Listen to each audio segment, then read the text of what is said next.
Kenapa, Pak? Kamu lagi ngeliatin apa? Lagi ngeliatin ini. Ini loh, Kak. Aku tuh bingung. Bingung kenapa? Bingung kerjaan. Emang kenapa dengan kerjaan? Kan aku udah lihat-lihat nih, banyak kan kerjaan tuh.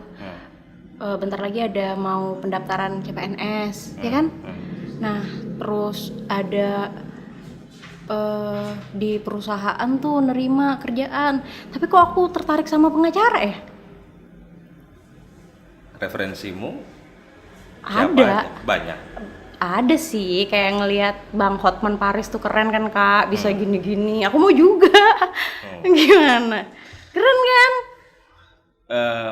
Kamu tertarik maksudnya sebagai jadi pengacaranya kah atau memang memang karena profesinya kemudian kamu ingin jadi atau hanya sebatas mengagumi gitu? Pertama kagum ya. Kagum, habis itu wah, bisa nih kayaknya jadi pengacara juga kayak gitu. Kebetulan kan aku lulusan hukum kan, Kak ya? Oh, kamu mau memanfaatkan lulusan itu? Mau gitu? memanfaatkan lulusan gitu. Nah, kalau memang benar-benar tertarik nih ya, aku ada kenalan, namanya Mas Hefni Effendi. Nah nanti kalau seandainya memang mau tanya-tanya mengenai gimana caranya jadi pengacara, nanti langsung aja sama dia. Nih, aku coba telepon dulu dia, siapa tahu dia free. Nanti kamu coba tanya-tanya sama dia deh ya. Boleh. Bentar ya. Mas Hefni Effendi. Hefni Effendi. Bentar ya. Oke. Halo, assalamualaikum. Bang, nggak sibuk nggak? Oh, nggak sibuk. Bang, bisa ke rumah nggak? Kesini nggak? Maksudnya ini si Maya yang pernah aku ceritakan sama abang waktu itu, dia kayaknya tertarik jadi pengacara. Bisa nggak mampir ke sini buat jelasin ke dia tuh gimana jadi pengacara, syaratnya, terus ya nanti dialah yang bakal pengen tahu gimana caranya jadi pengacara. Oh oke. Posisi jauh nggak? Oh siap. Oke bang, ditunggu. Terima kasih. Assalamualaikum. Ada, Kak? Ada. Di sini orangnya? Bentar lagi datang. Dia kebetulan lagi deket. Wah, ajaib sekali nih. Ditunggu bentar. Nah, kayak berapa lama nih nunggunya? Paling 10. ntar lagi lah. Dia kayaknya deket-deket sini aja. Orang Samarinda? Orang Samarinda. Kebetulan. Nah, ini dia. Tiba-tiba ada. Tiba-tiba ada. Nih kenalin namanya Gimana? Mas Hefni Effendi. Oke, aku manggil apa nih? Terserah mau abang. Aku biasanya manggil abang. Aku manggil kakak aja gini ya? Boleh. Boleh. Kayak terasa tua sekali ya kalau panggil abang sama kakak itu. Oke, gimana Kabang? Kabang ya. Oke. Gimana? Nah ini Maya bang yang pernah aku ceritakan waktu itu. Oke. Jadi dia ini tertarik jadi pengacara. Nah tapi sebelumnya kan nggak terlalu deket saya sama sampean nih. Jadi Boleh. pengen tahu dulu sampean ini sekarang aktif di kantor apa, kemudian di organisasi apa. Oke, jadi gini, kebetulan memang saya kan berprofesi sebagai pengacara sejak tahun 2015 ya. Nah, dan kebetulan juga aktif nih sekarang di kantor Optimal Law Firm. Oke. Nah, kebetulan kantornya itu di Jalan Juanda, dekat-dekat sini juga nih sebenarnya podcastnya itu. Oh gitu ya. Itu kantornya. Itu berarti tahun 2015 sebagai pengacara, kalau dihitung dari sekarang itu sekitar 8 tahun ya sudah ya? Sekitar ya 8 tahunan tahun sudah ya. 8 Berjalan tahun. 8 tahun sebenarnya jadi pengacara. Lumayan lama. Oke. Nah ini bang, dia kan karena tertarik jadi pengacara nih. Terus syarat jadi pengacara itu apa sih? Sudah sarjana hukum belum? Sudah lulus. Alumni mana? Alumni IAIN Samarinda. IAIN Samarinda. Nah, kebetulan kalau kita berbicara dunia pengacara atau profesi pengacara ya, itu alumni Fakultas Syariah juga bisa jadi pengacara. Jadi memang di Undang-Undang Advokat Nomor 18 Tahun 2003 disebutkan secara eksplisit terkait dengan sarjana hukum atau sarjana syariah. Artinya Mbak Maya ini bisa menjadi pengacara seperti itu. Jadi sudah lulus ya? Sudah lulus. Oke. Itu udah diatur dalam undang-undangnya. Ya. Nah untuk tahapannya itu gimana bang? Nah, kalau prosesnya tuh memang agak sedikit agak sedikit panjang karena dia profesi kan. Jadi posisinya itu tidak simsalabim langsung jadi pengacara, tidak. Jadi harus ada beberapa tahapan yang dilalui oleh calon advokat tadi atau calon pengacara tadi. Nah, yang pertama memang syarat wajib itu adalah dia harus lulus S1 dulu. Nah, seperti Mbak Maya ini kan sudah lulus S1 tuh. Ijazahnya sudah ada belum? Sudah pegang. Sudah pegang. Artinya itu menjadi salah satu syarat utama. Setelah dia sudah lulus S1, dia kemudian lanjut tuh ke ke organisasi advokat untuk mengikuti kegiatan biasanya kita sebut dengan pendidikan pelatihan khusus profesi advokat seperti itu. Jadi nanti dia ikut pendidikan. Biasanya organisasi advokat itu mereka bekerja sama universitas atau lembaga pendidikan tinggi, misalnya perguruan tinggi, untuk bekerja sama melakukan atau melaksanakan kegiatan pelatihan. Nah, seingat saya kalau tidak salah di UINSI Samarinda itu dia bekerja sama APSI, Asosiasi Pengacara Syariah Indonesia. Kemudian juga ada di Untak itu sama Pradi kalau tidak salah, seingat saya dia juga bekerja sama Untak untuk menyelenggarakan kegiatan pendidikan profesi advokat. Jadi itu tahap kedua. Jadi tahap pertama tadi dia harus lulus dengan membuktikan ijazah, kemudian yang kedua dia harus ikut pelatihan tadi atau pendidikan tadi, yang ketiga harus ikut ujian. Nah, jadi nanti ada ujian profesinya. Nah, setelah lulus ujian profesi, dia magang 2 tahun, baru pengangkatan sumpah. Jadi ada berapa tahap itu? Lulus S1, pendidikan, ujian, magang, terus pengangkatan sumpah. Berarti ada 5 tahap yang harus dilalui oleh Mbak Maya nanti kalau Mbak Maya mau jadi pengacara. Jadi 5 tahap itu wajib dilalui, baru dia bisa menjadi pengacara atau advokat tadi. Oke. Tadi kakak kan nyebutin ada beberapa organisasi. Nah, Betul. kalau kakak dari organisasi apa? Oke, kalau organisasi saya ini diangkat sumpah itu pada saat itu Pradi. Pakai Pradi. Ya, di tahun 2015. Ya memang pada saat itu saya ini sebenarnya angkatan terakhir nih sebelum adanya perpecahan organisasi advokat seperti itu. Jadi tahun 2015 itu saya diangkat dari organisasi Pradi. Oh, jadi dulu tuh cuma ada Pradi aja kayak? Nah inilah dinamika dunia advokat ya. Dunia advokat itu bagaimana ya? Kalau kita lihat proses perjalanan organisasi advokat itu dari tahun 2004 terbentuknya kan sampai 2015 itu hanya ada 2 yang menonjol, yaitu KAI dan Pradi. Nah, kemudian setelah atau pasca tahun 2015 itu mulai itu bermunculan bermacam-macam organisasi advokat. Saya aja sampai tidak hafal organisasi advokat itu macam-macam, saking banyaknya seperti itu. Jadi sampai tahun 2023 ini kalau tidak salah ada sekitar 30 atau 40 organisasi advokat yang ada di Indonesia. Ya? Banyak itu. Gitu. Terus boleh masuk sembarang?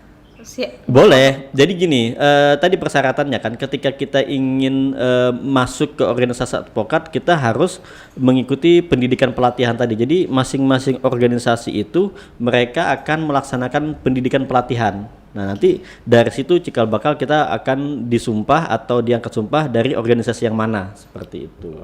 Oke. Kita tadi kan sudah disebutkan ya, Bang Hepni udah ngomong kalau dulu itu yang menonjol itu hanya Pradi dan KAI. Nah, kemudian yang sekarang itu sudah banyak sampai 30-an organisasi advokat. Betul. Nah, memang bedanya dulu dengan sekarang itu apa? Apakah memang ada regulasi mengenai organisasi advokat itu sendiri kah atau seperti apa dengan sekarang? Inilah ya, kalau kita berbicara orang hukum, ketika orang hukum itu ada 2 orang hukum yang ini adigium lah bahasanya.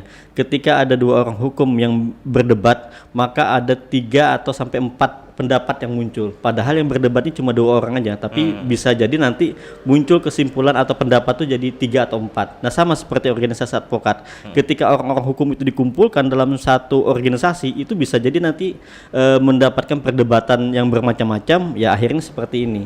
Akhirnya banyak muncul organisasi advokat.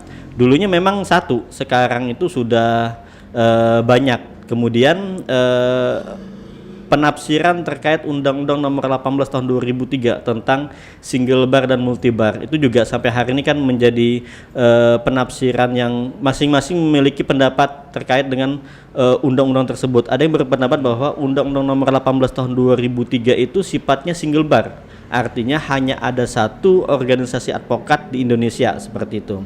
Nah, tapi pihak lain ada yang mentafsirkan bahwa undang-undang itu mensyaratkan bahwa memang itu sifatnya multibar. Di Indonesia ini tidak bisa organisasi advokat itu hanya ada satu, harus bermacam-macam seperti itu. Tapi nanti dalam proses penanganan kode etiknya mungkin ada satu lembaga yang menangani bahasanya itu pelanggaran kode etik ketika ada salah satu anggota organisasi yang melanggar kode etik seperti itu. Oh, gitu ya. Tadi kakak bilang kan ada pendidikan tuh, lama nggak sih kak pendidikannya? Kalau pendidikan tuh relatif ya. Masing-masing organisasi advokat itu memiliki waktu yang berbeda. Ada yang 1 minggu, ada yang 2 minggu, ada yang 1 bulan, bahkan sampai 2 bulan tuh ada. Jadi itu tergantung kebijakan masing-masing organisasi advokat. Ada yang tadi itu saya bilang mereka kadang yang 1 minggu itu memadatkan kegiatan atau jadwal kegiatannya sehingga dalam 1 hari itu mungkin bisa sampai 6-7 materi yang disampaikan. Ada yang sampai 2 bulan, ternyata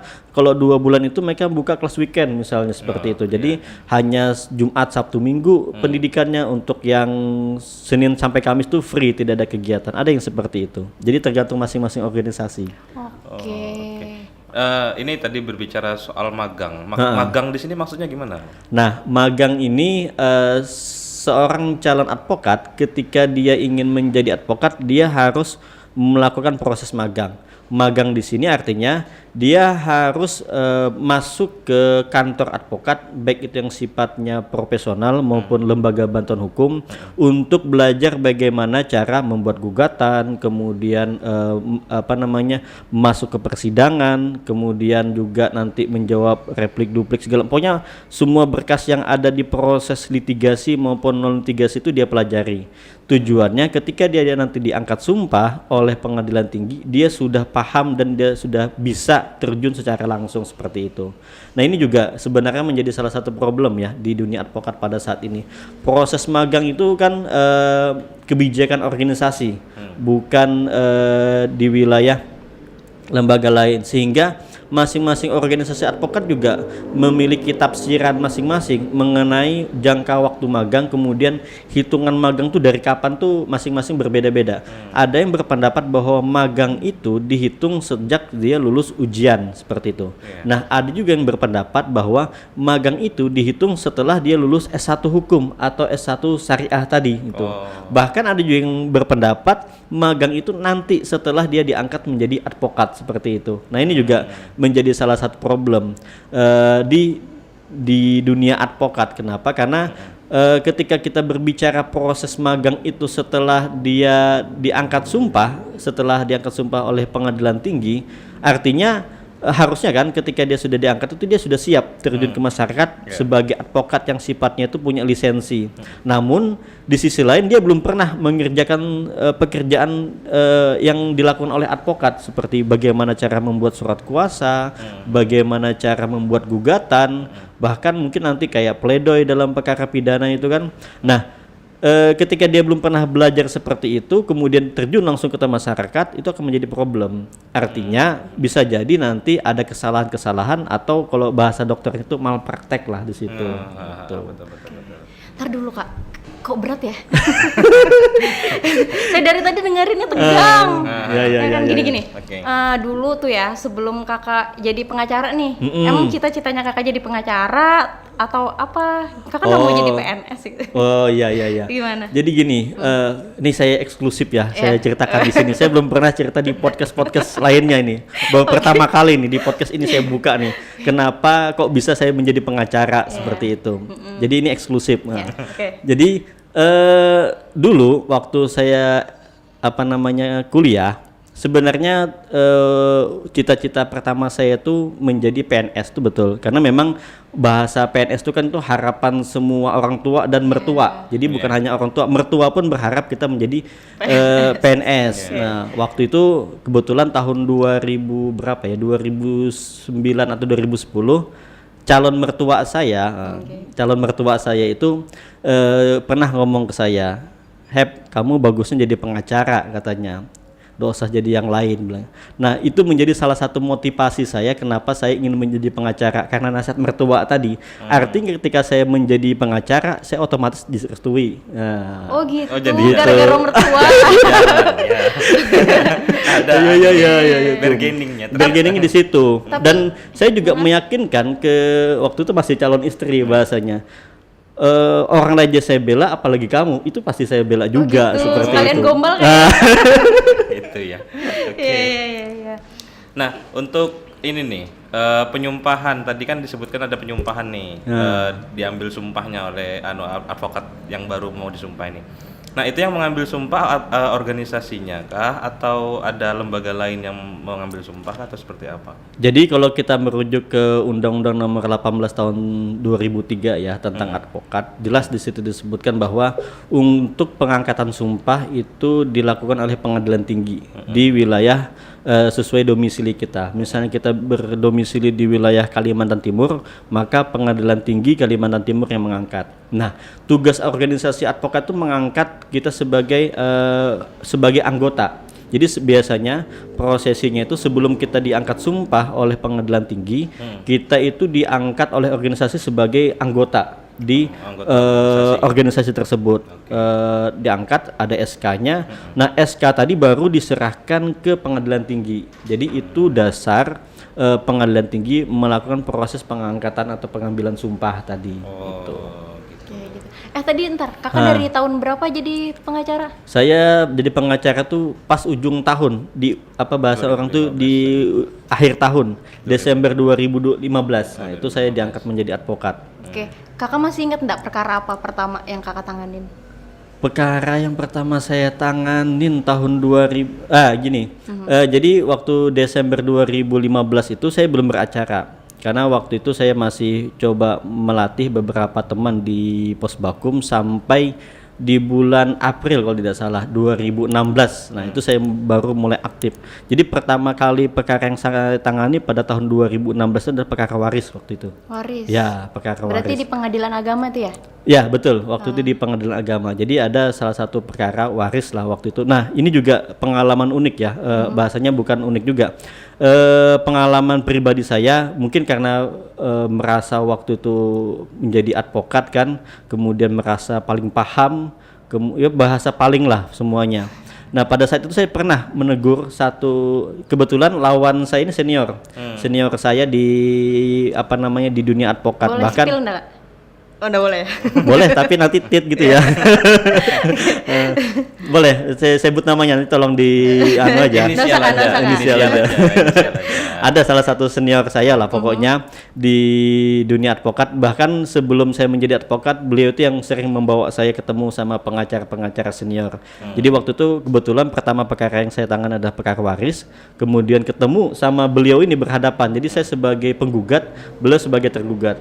Jadi di suatu kesempatan setelah proses persidangan saya pernah berbisik kepada beliau, "Bang, perkara abang ini pasti kalah. Kenapa? Karena bukti-bukti kami kuat," saya bilang seperti itu. Songong jadi kakak Iya, songong ya, karena itu Oke. tadi lah saya bilang, karena merasa sudah jadi pengacara kemudian merasa paling paham perkara itu. Akhirnya kan berjalan sampai proses persidangan, sampai proses jawab menjawab pembuktian. Di pembuktian saya baru sadar ternyata ada beberapa bukti yang saya tidak miliki dan itu dimiliki oleh lawan saya yang senior saya tadi. Di akhir setelah putus dia berbisik, "Jangan terlalu gegabah," katanya seperti itu. Itu. Ini jadi pelajaran kepada saya. Jadi ketika kita menangani perkara, saya juga sering disampaikan oleh teman-teman atau abang-abang senior saya, musuh utama kita tuh sebenarnya bukan lawan kita, tapi klien kita sendiri, seperti itu. Ini contoh ketika saya berhadapan dengan lawan, ternyata klien saya ini ada hal-hal yang tidak diungkapkan dalam proses persidangan atau dalam waktu kita pertama kali bertemu gitu kan. Nah, itu yang menjadi awal bisa jadi kekalahan kita. Dan itu sering saya beberapa kali, 2 atau 3 kali saya ingat yang saya kalah gara-gara klien saya itu tidak terbuka informasi atau bukti yang dimiliki dia, seperti itu. Pada saat itu kakak sendiri aja? Atau Enggak, punya saya tim? sudah ada tim. Jadi selama ini dari awal saya menjadi pengacara itu biasanya saya sudah pakai tim, karena memang kan ini juga apa namanya, saran atau nasihat lah dari teman-teman senior, abang-abang senior itu, ketika menjadi pengacara usahakan ketika turun pertama itu harus didampingi oleh senior. Kenapa? Karena posisinya ketika kita jalan sendiri takutnya misalnya salah jalan ada yang mengingatkan seperti itu. Oke. Jadi kakak ikut teman kakak dulu. Senior lah. Ikut senior kakak dulu. Senior dulu. Gitu. Kirain tadi kakak langsung punya anak buah gitu. Oh, enggak ada. Saya. Nah, tadi Bang Hepni kan sempat nyebut juga kalau ada perkara yang kalah kemudian menang, kalah menang. Nah, kayak gitu tuh sebenarnya tugas dari seorang pengacara itu apa sih? Yang jelas gini, tugas pengacara itu kan paling utama adalah menjalankan kuasa yang diberikan oleh klien terhadap si advokat atau si pengacara tadi. Jadi apapun isi kuasa yang dibuat antara klien dengan pengacara tadi itu yang dijalankan di situ. Jadi misalnya kayak yang jelas kan isinya pasti membela hak-hak kliennya. Nah, itu yang paling utama. Artinya apapun yang dia diinginkan klien kita membela, tapi tetap dalam koridor hukum gitu. Tidak di luar koridor hukum. Nah, berkaitan sama itu tadi ya. Kan kadang nih stigma masyarakat nih kan agak lain mengenai advokat atau pengacara nih ya. Kadang ada yang beranggapan pengacara itu membela yang salah gitu. Betul. Nah, itu pandangan Mbak Hepni sendiri gimana? Ya dulu juga sebenarnya sama seperti itu. Jadi kita berpandangan atau berperspektif bahwa ketika melihat kerja pengacara itu dia membela orang yang bersalah, padahal sebenarnya tidak seperti itu. Jadi posisinya ketika berbicara pembelaan terhadap masyarakat, yang dibela itu bukan tingkah lakunya, kelakuan atau apa yang dia lakukan, tapi hak-hak dia sebagai warga negara. Jadi misalnya dia sebagai warga negara memiliki hak untuk berbicara, menyampaikan pendapat dan menyampaikan bukti-bukti yang mungkin meringankan dia seperti itu. Nah itu semua dibantu oleh pengacara tadi. Oke. Jadi Kak, kalau ada yang nanya, pengacara ini membela yang benar atau membela yang bayar? Ya, kadang ada tuh stigma. Iya, kata-kata begitu tuh kadang ada tuh pembicaraan gitu. Ini pengacara nih membela yang mana gitu? Membela yang benar atau membela yang bayar? Dua-duanya kayaknya. Iya. Pertama dia akan membela hal-hal yang benar yang ada di kliennya. Artinya ketika ada kebenaran walaupun sekecil apapun itu kita perjuangkan agar itu muncul ke publik dan menjadi pertimbangan oleh majelis hakim. Bisa jadi nanti kebenaran yang kecil tadi itu menyebabkan si klien ini bebas seperti itu.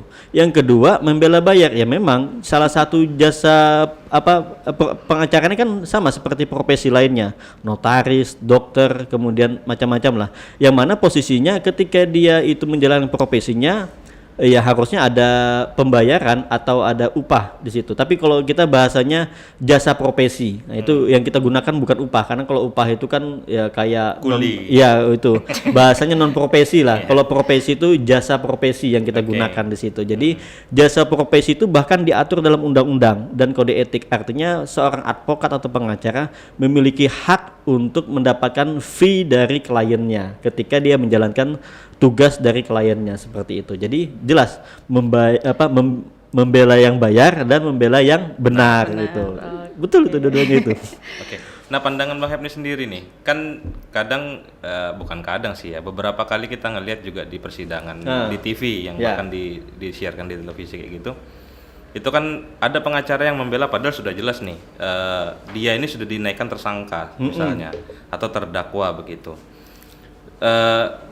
Terus ya anggapan masyarakat kan akhirnya ke sana tuh. Ini nih udah jelas perbuatannya salah. Kok masih pengacara ini berusaha untuk bahasanya membenarkan apa yang diperbuat oleh terdakwa atau tersangka itu misalnya. Nah, itu pandangan Mbak Hepni sendiri gimana? Maksudnya stigma masyarakat ini sih yang agak sulit diubah kadang. Ya tadi yang saya sampaikan tadi. Jadi posisinya yang kita bela itu hak-hak dia sebagai warga negara tadi, bukan kesalahannya. Toh seandainya pun dia bersalah dan sudah cukup alat buktinya, minimal 2 alat bukti ya, dia sudah cukup ya, kita sampaikan ke klien bahwa memang kita hanya bisa membantu bagaimana caranya hukuman ini diringankan seperti itu, karena memang bukti itu sudah secara terang-benderang dibuka di meja persidangan bahwa memang dia ini bersalah dan dia mengakui misalnya seperti itu. Nah, dengan pengakuan dia, kemudian dia tidak pernah dipidana sebelumnya, atau dia itu kooperatif dalam proses persidangan, itu celah kita sebagai pengacara bagaimana caranya menggugah hati hakim supaya hukumannya itu diringankan. Makanya kadang atau sering kita lihat bahwa tuntutan jaksa itu lebih tinggi, kemudian putusan hakim itu lebih rendah di situ. Kenapa? Karena ada beberapa pertimbangan yang membuat hakim ini merasa ini perlu diringankan gitu. Makanya di situ celah kita untuk membantu klien kita tadi. Artinya setiap manusia tuh seburuk-buruk apapun manusia pasti ada sisi baiknya. Nah, itu yang kita coba munculkan di dalam persidangan. Oh, gitu. Satu lagi terakhir nih ya. Yang mau saya tanyain, memperkuat hati buat jadi pengacara, ya kan? Ini sudah berapa persen nih hatinya pengen jadi udah pengacara? Udah mulai sih 50. Masih jauh. Itu bukan masih jauh itu. Bimbang namanya. Iya. Ini nih Kak, pernah ndak bertentangan dengan hati nurani ketika membela klien? Ini sih yang saya takutkan, tiba-tiba saya labil gitu Kak kalau dapat klien yang kayak gini, kok lawannya ini lebih menyedihkan gitu Kak kehidupannya daripada yang saya bela, ini gimana? Jadi gini, salah satu alasan ya, ketika advokat itu menolak perkara itu karena bertentangan dengan hati nurani. Jadi kalau kita bicara di kode etik itu, advokat itu tidak boleh menolak perkara yang datang ke dia. Nah, kecuali pertama karena bertentangan dengan hati nurani dia, atau yang kedua karena memang bukan bidangnya dia, seperti itu boleh dia tolak seperti itu. Nah, ketika bertentangan dengan hati nurani, nah ini juga sebenarnya subjektif ya penilaiannya. Artinya hati nurani si advokat tadi. Dalam beberapa kasus saya itu sebenarnya pernah coba menangani perkara yang itu memang bertentangan dengan hati nurani saya. Saya coba itu untuk memastikan bahwa memang ini kayaknya tidak cocok untuk saya, seperti itu. Ada beberapa perkara itu. Perkara apa itu Bang contohnya? Asusila. Nah, asusila itu kan kalau menurut saya secara pribadi itu gimana ya? Tidak layak untuk didampingi atau ditangani, karena memang menurut penilaian saya secara subjektif tadi itu ya memang saya tidak suka seperti itu. Ini maksudnya mendampingi si pelaku. Iya, pelaku. Maksudnya pelakunya ya, si pelakunya. Bukan korban ya. Bukan korban, tapi kalau korban didampingi tetap. Ya, kalau korban jelas. Kenapa? Karena memang posisi dia korban. Dimanapun, bahkan korban itu bukan hanya didampingi pengacara, negara pun wajib mendampingi si korban tadi. Makanya kan si korban ini difasilitasi oleh negara. Nanti ada jaksa di situ yang mendampingi dia untuk memberikan tuntutan-tuntutan terhadap si pelaku tadi ketika berbicara persidangan itu. Itu. Jadi salah satunya itu artinya ketika saya melakukan itu, ternyata memang tidak sesuai dengan hati nurani. Akhirnya saya setelah itu tidak mau lagi seperti itu. Satu lagi. Wah, ini satu lagi bisa sampai nih. Sebentar Mas. Aku agak juga sih sebenarnya. Pertama, pengacara itu bayarannya mahal nggak sih? Kemudian yang kedua, ini salah satu pertimbangan nih pasti. Pernah mendapatkan perkara yang menarik nggak? Maksudnya yang sampai kalau pas nginget itu akhirnya teringat lagi ini perkaranya unik gitu. Ada nggak? Oke. Kalau pertama tentang fee tadi ya, pembayaran tadi. Jadi sebenarnya titik utama untuk berbicara tentang fee atau pembayaran itu adalah kesepakatan antara klien dengan si pengacara tadi. Jadi memang tidak ada range tertentu atau angka tertentu yang diatur sehingga si klien wajib bayar sekian, itu tidak ada. Jadi artinya memang kesepakatan, bisa tinggi, bisa rendah, bisa sedang. Itu tergantung masing-masing kesepakatan antara klien dengan si pengacara tadi. Jadi ya kadang juga saya pernah dibayar pakai kerupuk aja itu. Itu ada ya. Ya. Jadi bahasanya itu salah satu kepuasan advokat itu sebenarnya bukan dibayar kan. Ketika merasa kliennya itu menang, kemudian dia berterima kasih dengan kita. Bayaran itu sebagai salah satu hadiah untuk kita seperti itu. Klien puas. Ya, kepuasan klien itu adalah hadiah utama kita sebenarnya. Bayaran ini. Anu ya, Iya. jasa layanannya kelihatan banget ya. Terakhir Nangka terakhir. Satu lagi ya, ini terakhir nih. Tadi yang perkara Apa itu? perkara yang menarik, yang unik menurut Bang Hefni. Unik. Sebenarnya masing-masing perkara tuh memiliki keunikan tersendiri kalau menurut saya. Proses penanganan, pendampingan segala macam. Ya, semua sih sebenarnya Jadi semua perkara iya, tuh semua unik. perkara tuh memiliki keunikan dan apa bahasanya itu penanganan yang berbeda seperti itu. oke. Jadi kalau menurut saya semua perkara yang saya tangani unik semua. Nah, itu. Ya, unik ya. Oke, nah Udah nih. tadi kamu apa? Nih mau tanya? terakhir nih saran dong Kak buat ini calon-calon pengacara. Oh ya, jadi saya sering kan diminta untuk masuk ke kelas teman-teman mahasiswa, memberikan motivasi lah kepada teman-teman mahasiswa itu bagaimana caranya peluang kerja setelah mereka lulus dari S1, khususnya S1 Syariah maupun S1 Hukum tadi. Jadi yang saya sering tekankan adalah ketika teman-teman lulus dari S1 Hukum ataupun S1 Syariah, ambil tuh pengacara, saya bilang. Mumpung, kenapa? Karena pada saat ini proses menjadi pengacara itu sangat mudah gitu. Bahkan saking mudahnya ini ada bahasanya itu guyonan. Yang daftar ujian itu 10, yang lulus 20. Nah, saking mudahnya itu. Tapi Gimana ceritanya tuh? itu nanti kita mungkin bikin part 2 lah ya untuk cerita hal seperti itu. Tapi itu salah satu motivasi saya kepada teman-teman agar pertama kali ketika lulus ambil pengacara dulu. Toh seandainya pun nanti teman-teman itu ingin jadi PNS bisa. Jadi nanti ajukan aja cuti ke organisasi.